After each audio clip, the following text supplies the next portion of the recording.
Essa questão ela diz o seguinte, ó, se T é uma transformação linear de R2 em R2, definida por T de x, y igual a 2y, x menos y, x. Então, sejam alfa e beta, as bases canônicas do R2 e do R3, respectivamente.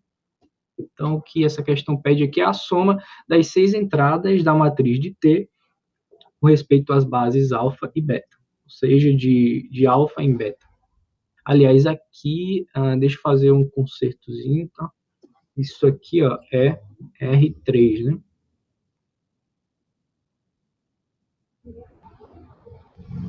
R3. Tá? Então, T é uma transformação que vai de R2 em R3. Bem, pessoal, e essa, conceitualmente falando, das questões da lista, das questões do questionário, era para ser uma das questões mais simples para vocês. Mas, pelo que eu vi, várias pessoas tiveram dificuldade. A Vitória colocou aqui, ela era parecida com a questão 2 da lista 6. Sim, acho que a gente só mudou as bases. Deixa eu ver aqui, lista 6. Na verdade, a lista 6, essa questão que você citou, sim, é a mesma transformação. E a questão da lista 6, ela é mais difícil, porque as bases não são as bases canônicas. Então, a ideia dessa questão aqui era para ser mais fácil do que a questão da lista, porque são as bases canônicas. Então, como várias pessoas tiveram dificuldade, e de encontrar a matriz da transformação, pessoal, é fundamental. Se você não souber encontrar a matriz da transformação, você não sabe fazer nada nesse terceiro estágio. Certo? Porque tudo no terceiro estágio, você pega a transformação, transforma em matriz e faz as contas nessa matriz. Tudo. Primeiro, a maioria das contas que a gente vai fazer nesse estágio aqui é para encontrar o polinômio característico. E para encontrar o polinômio característico, você precisa da matriz da transformação.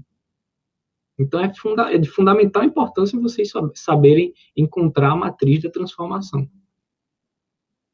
Então, vamos ver aqui como a gente faria nesse caso. Certo? O método é sempre o mesmo. Você pega a transformação, tá? Olha para a matriz aqui da transformação. Você pega a transformação, aplica na base de cima, que é a base do domínio, certo? E escreve os vetores resultantes como combinação da base do contradomínio. Aí eu falei isso na nossa última aula. Estou repetindo aqui. Esse método é sempre o mesmo.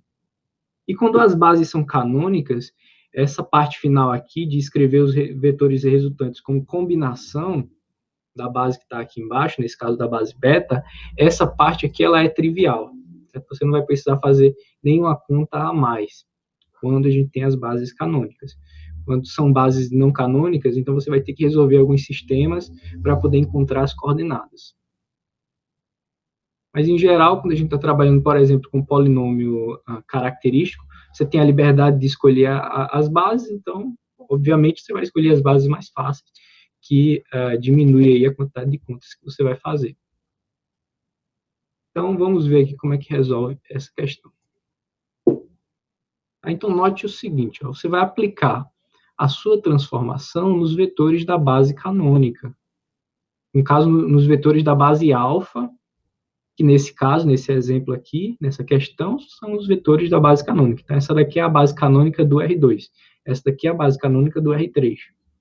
Você vai aplicar T em alfa, ou seja, T na base canônica do R2. Então, a T de 1, 0, você vai substituir aqui. Ó.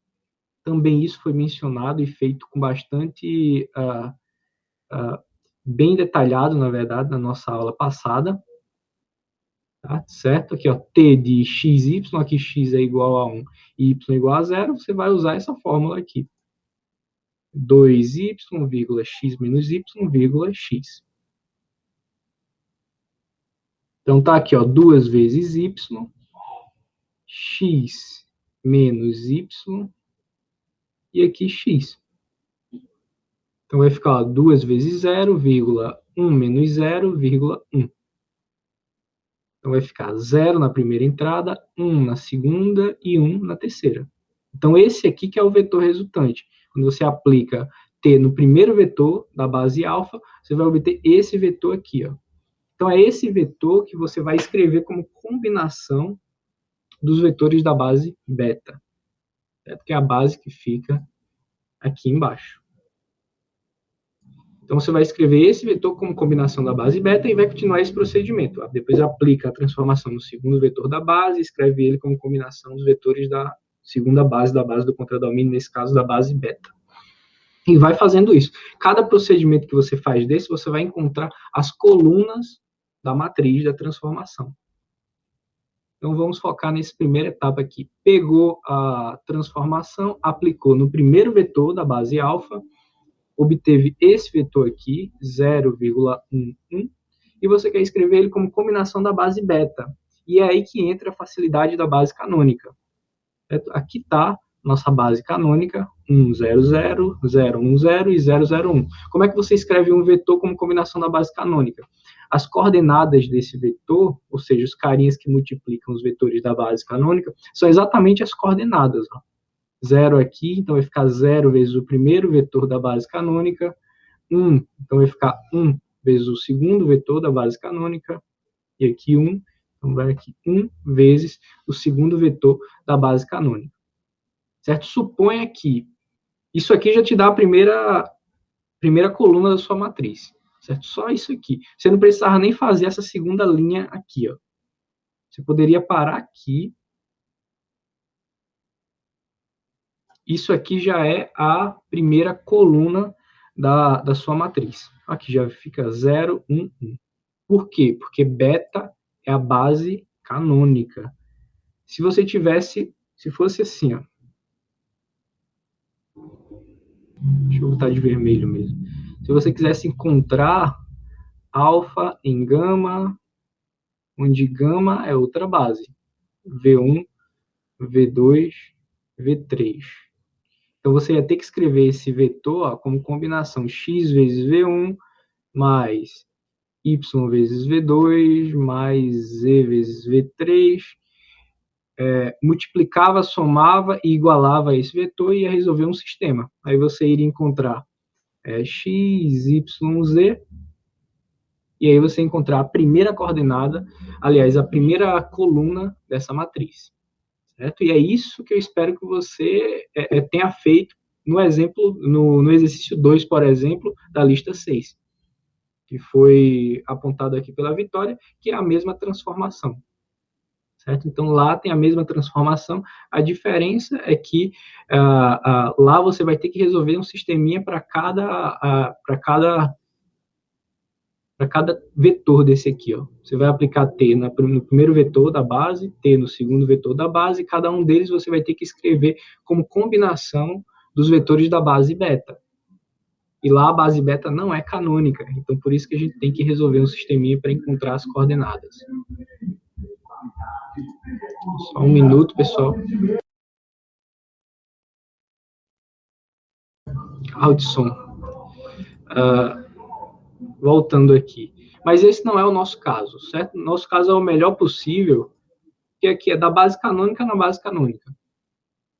Então, você aplicou T no primeiro vetor da transformação, encontrou esse vetor é trivialmente escrito como combinação da base beta, que seriam as próprias coordenadas deles, 0, 1 e 1. Então, isso aqui, 0, 1, 1, é a primeira coluna da sua matriz. E você faz o mesmo procedimento para os demais vetores da base alfa. A gente só tem mais um vetor nesse caso, a base alfa é essa aqui. A gente já fez esse procedimento para esse, agora a gente faz para esse aqui. Então, aplica T no segundo vetor da base, certo? Vai dar esse vetor aqui, ó, 2 menos 1, 0. Escreve ele como combinação da base beta. Novamente, base beta é a base canônica, então você não tem mais o que fazer nesse caso. Então, ó, isso aqui vai ser as entradas da sua segunda coluna da transformação, da matriz da transformação. Tá aqui, ó. 2 menos 1, 0. Então, tá aqui, você encontra facilmente tá, as entradas da matriz da transformação. Nesse caso aqui em particular, eu vou frisar novamente, é simples porque toda vez que a base do seu contradomínio for uma base canônica, então você não vai precisar perder tempo resolvendo sistemas. Então tá aqui, a matriz da transformação de alfa em beta é igual a essa matriz aqui, cuja primeira coluna é 0, 1, 1, aqui, e 2 menos 1, 0, aqui. Então essa é a matriz, só que a questão ela pede a soma das 6 entradas da matriz. Então você vai somar. Aqui, ó, 0 mais 2 mais 1 menos 1 mais 1 mais 0. Certo? Esse menos 1 sai com esse aqui, aí sobra 2 mais 1, 3. Então tá aqui a resposta dessa questão.